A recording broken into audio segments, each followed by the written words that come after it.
So first, let me say it is an honor to speak to the both of you. Appreciate as someone who first heard you on WFAN. I'm dating us. Yeah, don't give the year, Daryl. Don't give the year. A few decades ago. It's better for both of us if we leave it let's generic. just leave it there. Yes. And this may be the rare time that you hope you do not win today. I'm excited to hear this. Yeah. Well, but nobody knows who I'm rooting for. It doesn't mean I'm rooting for him. There are other people in the category that I love and respect. So and let's you've see how it probably goes. known longer than you've known yourself, just because that's very you're true. young. That's very true. Well, first, what does this mean to you to be nominated, and also to be nominated with your dad? Yeah, I think overall it's already special. Just you look at the rest of the names in the category, and they're legends of the profession that I'm still trying to make my name in. You know, I'm young in my career, and so the fact that I'm even in the realm of that already is really just amazing to me. But then you add in the fact that you've got the family ties. I think that the Natas and the Emmys were excited about some kind of family side story here, so we're happy to provide that. But on top of it, just the idea that we could share this moment and I could be here with him, there's nothing more special than that.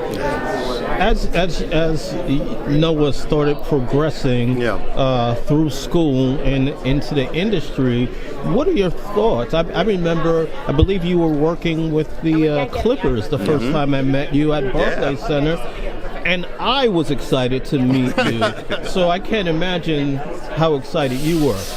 Yeah, I think when you're a dad and your son has an interest in what you do, that in and of itself makes you feel good that you had an impact on your child. Then when they actually enter the field and are successful within the field, that goes beyond your wildest dreams. So for me, it's just a great deal of pride. And ultimately, I think Noah might be the only one at the awards tonight who has his mother in attendance. That's actually funny. I would love to interview her to see who she is rooting for. Neither of us. Yeah, she has other rooting interests. She's a huge Joe Davis fan. And, you know, fingers crossed. Can I get a group of them too? Will the award be at Father's Day dinner next month? Bragging rights on either side. I would say the winner pays. So add that to it. If it's a tie, then we'll split the check. Yeah, I like that. That's good. Let's talk a little New York basketball first. The Brooklyn Nets. Obviously, the ping pong balls did not align the way they would have preferred. What do you think the Nets do at number 8 in the next month's NBA draft? I think the Nets are going to be open to potential deals. I think they'll be very active.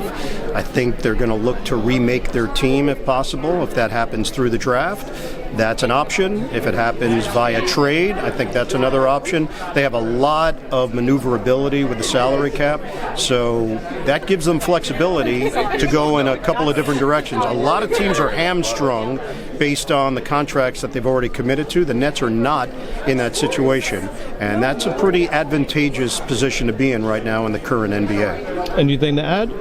I think that we've seen Sean Marks can be aggressive and also really useful in these moments when they don't necessarily have the known stars yet on their team. We saw what he did in early rebuilds in his early tenure with Brooklyn and adding guys in the draft that maybe other teams overlooked, like a Jared Allen and a Karis LeVert. And this is a team that's got 4 first-round picks this year in what is known as a deep draft class. So I would say expect creativity from this front office. They're incredibly hardworking. It's a collaboration, and this is really the time that they shine. So it should be something that most Nets fans are excited to watch.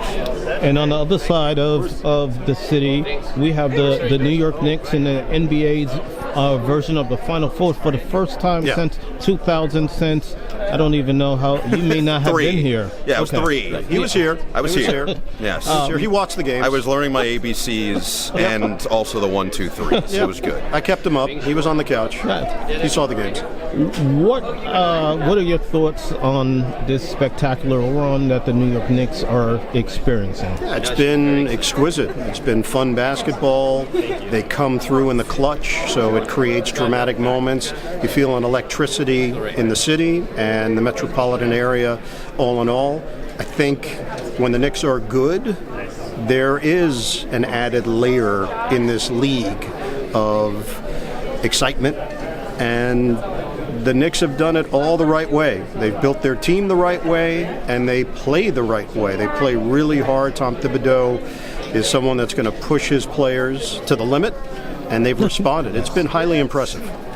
I think what we've seen with New York and really a couple of teams, many of the teams remaining, is in this modern NBA, when you have a window, you've got to go all in on that window. And I think maybe in the past, the Karl Anthony Towns trade is seen as something that's dangerous. You're splitting up a team with a lot of chemistry with Dante DiVincenzo and the Villanova connection. But instead, you push your chips all the way to the middle of the table and recognize that you have a moment right now to go after it. And so it's worked out. They're peaking at the right time, and it's going to be a difficult series against Indiana, but always fun when the Pacers and Knicks get together. MSG is going to be on fire, so we're excited to watch.